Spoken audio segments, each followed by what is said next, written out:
Never enter a customer's home. The rule was printed in bold on the laminated card my boss handed me on my first day at RRD Deliveries. I'd laughed, just a little, because what kind of delivery job needed rules like this? Vermont's weird, my coworker Mara had shrugged. You'll see, I saw on my third day. The address was a farmhouse 20 minutes outside town, its driveway half buried in late March snow. No tire tracks, no footprints, just a Victorian house, its paint peeling like dead skin, lace curtains yellowed with age.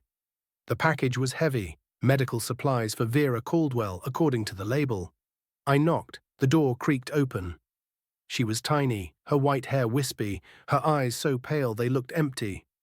"Oh, my medicine," she rasped, clutching the doorframe. "Please, young man, bring it inside. These old bones can't carry it." Rule number 1 flickered in my mind. But the snow was falling harder, and she was just a frail old lady. What harm could it do? The moment I stepped inside, the smell hit me.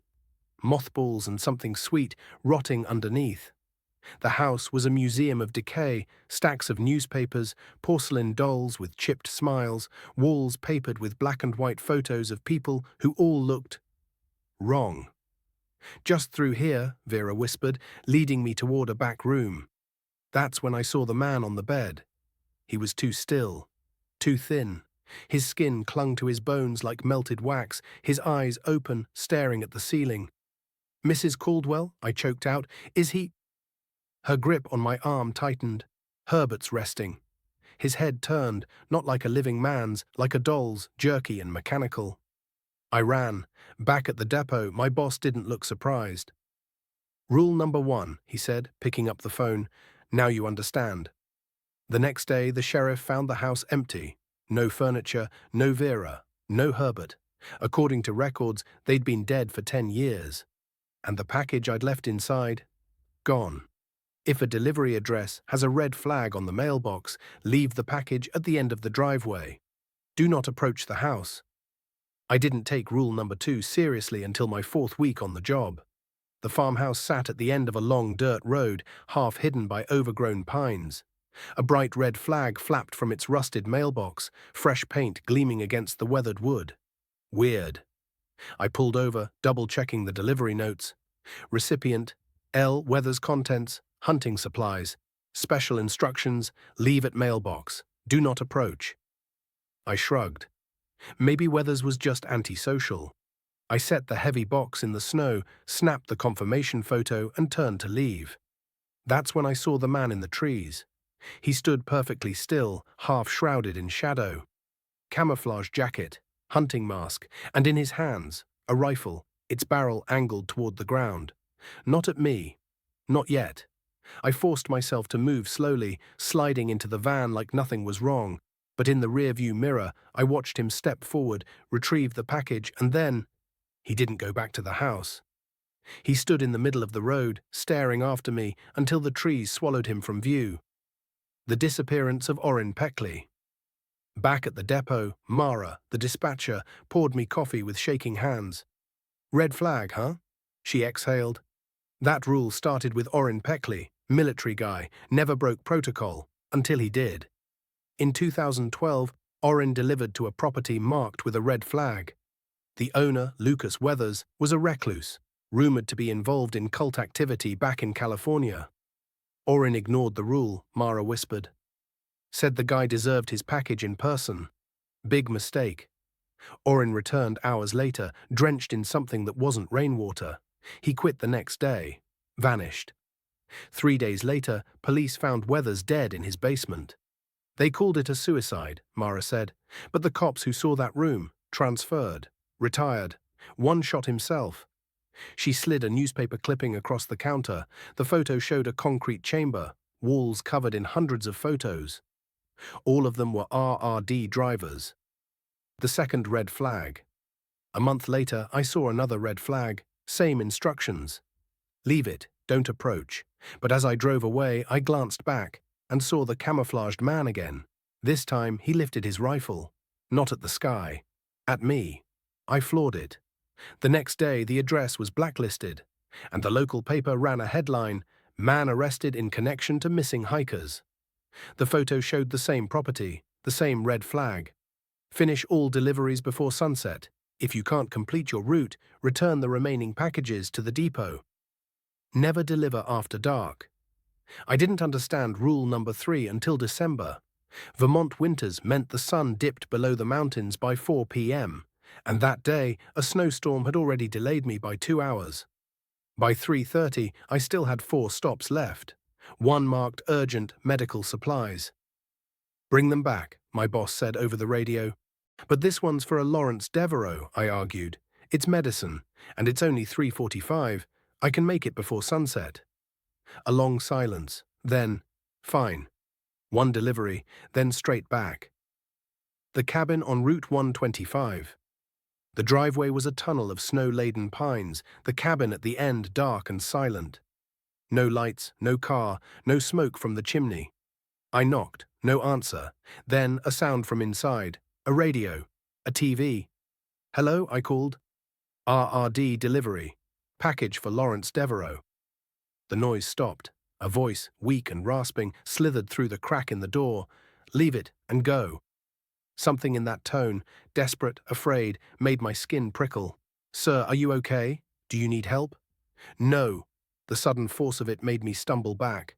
Leave it, now. I set the package down, then the door creaked open, just an inch, and a hand shot out. Young, strong, stained with dark flaking red. I ran. In my rearview mirror, 3 figures emerged from the tree line, too tall, too thin, moving in unison toward the cabin. And the front door, drenched in something that wasn't paint. The truth about Lawrence Devereaux. There is no Lawrence Devereaux, my boss said the next morning. The cabin had been a trap for years. Different names, same pattern. Urgent packages, sunset deliveries, 3 drivers before you took the bait. He flipped open a file. Driver number 1 disappeared. Van found empty. Driver number 2 quit, moved to Florida, hung himself a week later. Driver number 3 came back changed, tried to convince others to deliver there. That package you left? My boss lit a cigarette. Sheriff found it unopened, next to a fresh grave. If you see a deer carcass on the road with its head missing, turn around immediately and find another route. I thought rule number 4 was just some backwoods superstition, until I saw the Willards sign. It happened on a remote dirt road leading to the Balmer farm. The carcass lay perfectly centered, as if placed there deliberately. No blood, no scavengers, just a headless doe, its neck severed too cleanly for predators. I almost drove around it. Then I remembered Jackson, the driver who ignored the sign. Ask your boss about Jackson, Mrs. Balmer had muttered when I finally reached her farm. He was a driver back in '97, thought the rules were bullshit. That night, my boss slid a yellowed newspaper across his desk. Local man missing after delivery gone wrong. The article said Jackson's van was found abandoned, engine still running. His hat sat on the seat, soaked in blood. The search party? 3 men vanished. A week later, they were found arranged in a circle, heads missing. Bears my ass, my boss spat. Bears don't string folks up like deer. The things in the trees, I took the long way back. Halfway down the alternate route, my headlights caught movement, figures standing just beyond the tree line. Tall, thin, too many limbs. One turned its head, not a face, a stretched, leathery mask of skin. I didn't stop to see the rest. Never accept food or drink from customers, no matter how harmless it may seem. Mrs. Hargrove's cottage looked like something from a storybook. Flower boxes bursting with color even in February, smoke curling from the chimney, the smell of baking sugar cookies wrapping around me like a warm hug. I'd delivered to her a dozen times before. Every visit followed the same script. Oh, you poor thing out in this weather. Just one cookie, dear, my secret recipe. And every time I'd smile and decline. Until the blizzard. Trapped by the storm snow came down sideways that day, piling up faster than the plows could clear it. My boss's voice crackled through the radio. Pull over and wait it out. Nearest safe location. Mrs. Hargrove's address flashed on my next delivery slip. I'm half a mile from the Hargrove place, I said. A pause, then quieter. Deliver fast. Don't stay. The kitchen that wasn't right. She opened the door before I could knock, flour dusting her apron like fresh snow. Oh, thank heavens, she pulled me inside. You'll catch your death out there. The kitchen smelled like cinnamon and something sharper underneath. Bunches of herbs hung from the ceiling, rosemary, lavender, and others I didn't recognize, their leaves too dark, too veined. Tea first, she said, pressing a steaming mug into my hands. Then we'll get you warmed up properly. The liquid shimmered oddly. Tiny flecks swirled at the bottom, catching the light like ground glass. I pretended to stumble, knocking the cup over. Clumsy me, let me just... I bolted for the hallway phone. What the photos showed. The wall held framed pictures of Mrs. Hargrove with various men. All broad-shouldered, all with the same glazed smile. The most recent showed Tom Walden, a trucker who'd disappeared last fall. In the drawer beneath the phone, 7 prescription bottles, all different names, all labeled for maintenance of induced coma state. The basement. Find what you were looking for, dear. Before we move on, please donate me in the form of subscribe. Mrs. Hargrove stood at the end of the hall, holding a pepper grinder. Not pepper inside, something crystalline. Tom's been such a good guest, she murmured, advancing, but he's getting thin. You'll last longer. I lunged past her, knocking over a jar. Pale roots tumbled out, still twitching like severed fingers. The back door was frozen shut. I kicked it open just as the grinder's first puff of powder dusted my shoulder. What they found later, police discovered Tom Walden in the basement, alive but hollow-eyed, fed through a tube. The greenhouse hid rows of unmarked plants, some banned since the Salem trials, and under the floorboards, bones. So many bones. If a child answers the door alone, do not hand over the package. Leave immediately and report the address to dispatch. The Fletcher house looked normal. White picket fence, tire swing in the yard, a minivan with a "My child is an honor student" bumper sticker. But when the door opened, she stood there, no older than 9. Dark hair in a neat braid, eyes too knowing, too still. "Package for Marion Fletcher," I said. "Are your parents home?" She smiled, and something about the way her lips stretched made my stomach clench. "I can sign for it. The thing about Mother I should have left. Rule number 6 existed for a reason." But the girl's voice turned desperate. "It's Mom's medicine. She's sick." When I hesitated, her fingers dug into my wrist like talons. "Mother doesn't like nosy delivery men," she whispered. "She keeps their faces in jars." Inside the house, something heavy and wet dragged across hardwood. I ran. In my rearview mirror, the girl waved cheerfully, her arm bending the wrong way at the elbow. Behind her, a shadow filled the doorway, tall, hunched, hungry. What dispatch knew? "Marion Fletcher has no daughter," Mara said, pulling up records. The previous tenant? A taxidermist. The basement? Walls lined with preserving jars, each containing a human face. If you hear a car horn honking repeatedly on a deserted road, do not stop to investigate. Drive away as quickly as possible.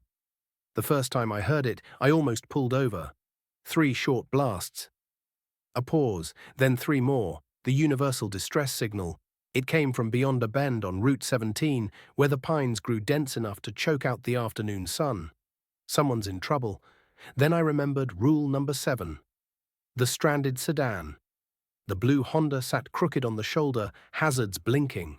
A man slumped against the open door, one leg twisted at a painful angle. "Help," he groaned. "I think it's broken." Something was wrong. No skid marks, no collision damage. And that smell, coppery and sweet, clinging to the wet asphalt. I kept my window rolled up. "I'll call a tow truck when I get service." The man's face changed. "Now that's just rude." The van's secret. They emerged from the trees, 3 men in hunting gear, blocking the road behind me. The injured driver stood, wiping fake blood from his pants. "We just want what you're carrying." My finger found the hidden button under the dash. The van emitted a sound like a dentist's drill crossed with a scream. The men collapsed, clawing at their ears. In my mirror, I saw the 4th one, the one who'd been hiding in my blind spot, vomiting onto the pavement. I didn't wait to see if they got up. "What the collectors take, drivers disappear on these roads," my boss said later, spreading photos across his desk. Missing persons reports, mangled uniforms, a Polaroid of Orrin Peckley's cap, crusted brown. They don't just rob you, he tapped a sheriff's report. They collect pieces, trophies. The last photo showed a wooden box lined with a lock of hair, a set of molars, 9 RRD name badges, all arranged like butterfly specimens. Trust your instincts. If something feels wrong, it's wrong. Do not second-guess yourself. The laminated card trembled in my hands. This wasn't in the original 7, I said. My boss exhaled cigarette smoke, watching it curl toward the depot's buzzing fluorescence. You've lasted 6 months. That means you've earned it. He slid a manila folder across the desk. Inside, 46 missing persons reports, all RRD drivers. The rules keep you alive, he said. But rule number 8, that's what keeps them guessing. The survivors Mara let me into the records room after hours. We don't talk about them, she whispered, pointing to 3 names circled in red. Lena Ruiz, 2015, found wandering Route 125, no memory of her missing week. Her hair had turned white. Calvin Cho, 2018, quit after delivering to a black mailbox. Now lives off-grid. Says the trees watch his cabin. Danny O'Connor, 2020, still works here. Never speaks above a whisper. Checks his van for hitchhikers every morning. The most recent photo of Danny showed him mid-delivery, his smile not reaching his eyes. Something crouched in his van's rear window. Mara snapped the folder shut. The depot after dark. I started volunteering for night inventory. That's how I learned why the depot never turns all its lights off. The security footage from last winter showed it best. 3:17 a.m., a figure in a RRD uniform from the 1980s shuffles between shelves. 3:23 a.m., it stops below a motion sensor. The face is smeared like a wet photograph. 3:31 a.m. The figure enters the break room. The coffee machine turns itself on. Mara's note on the incident report, Jackson's back for his thermos again. The unmarked deliveries every Thursday, a black van arrives. No driver visible. The packages inside, a shoebox leaking dark fluid, addressed to the well at Route 17. A bundle of dried lavender wrapped in human hair. Return V. Caldwell. A VHS tape labeled for Mother. We don't scan them, don't question them. Rule number 8 means we don't look too close. You don't quit RRD. RRD quits you. Mara told me that on my first day, laughing like it was a joke. Now, watching the black van unload its latest delivery, a child's lunchbox that whimpered when shaken, I understood. I slammed my locker. I'm done. My boss didn't look up from his ledger. They'll find you. The collectors, the Willards, Mother. I threw my keys on the desk. Let them try. The silence that followed wasn't silence at all. Somewhere in the depot's rafters, something scratched at the metal. The last delivery. They let me take one final route. For closure, Mara lied. The package was small, addressed to Dr. E. Vogelsang at the old tuberculosis sanitarium. No barcode, no tracking. Just a note. Return what you stole. The sanitarium's gates hung open, ivy choking the wrought iron. Inside, the lobby floor was paved with RRD name tags. Hundreds of them, going back decades. A shadow moved in the stairwell. You shouldn't be here, whispered a voice like grinding teeth. I dropped the package and ran. Behind me, something unfolded itself from the walls. The rules that followed me home. 3 days after quitting, I woke to find a red flag staked into my lawn, my dog missing its left ear, the wound cauterized. My bathroom mirror scrawled with one word in frost, deliver. That night, headlights idled at the end of my driveway for exactly 3:33 a.m. The engine sounded like a van's. You can't outrun what's in these woods. The words came back to me as I stood in my driveway at 4 a.m., staring at the fresh tire tracks that ended right at my porch steps. No van, no driver. Just the lingering stench of diesel and wet earth. My hands shook as I dialed the depot. Mara answered on the first ring. We were wondering when you'd call. The bargain. The depot looked different at night, smaller, older, like the walls had absorbed decades of screams. My boss sat at his desk, a bottle of bourbon between us. They marked you, he said, pouring 2 fingers. Only 2 ways this ends now. He slid a contract across the desk. Come back. Full seniority, your own rulebook. Become cargo. The next unmarked delivery. Outside, the trees whispered. I signed. The first new rule, they gave me a new van, black instead of white. The modifications included a 12-gauge shotgun hidden under the dash, loaded with rock salt and silver filings, a rear-view mirror that sometimes showed the real road, a laminated card with handwritten additions.